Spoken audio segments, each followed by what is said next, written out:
Hello everyone. Welcome to this video, and today in this session we are going to be talking about dimensional category of uh, data structures, that is matrix.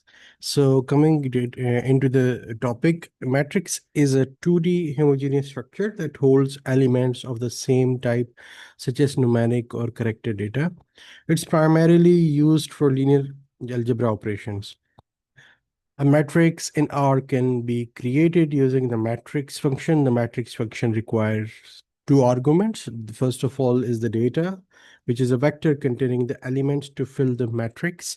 And the second argument is the number of rows or columns, that is the number of rows or columns respectively.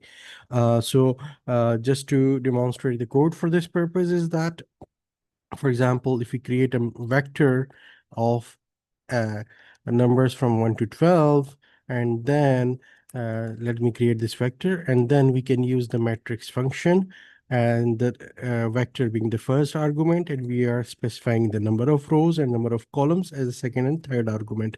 Therefore, if I run this code and save it to the object mat and print that, then if you can see that the matrix is created.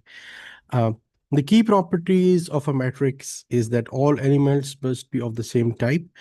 Matrices are two-dimensional, meaning that they have only rows and columns. You can you can access matrix elements using the format of um, matrix, for example, whatever the matrix object is, and you have to specify the row and the column of the element. For example, if I have to identify the element in the second row and third column, if you can see the element in the second row and third column is 8.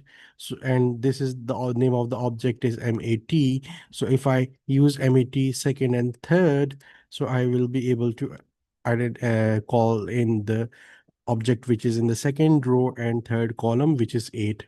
So this is all for the time being. I will see you in the next video.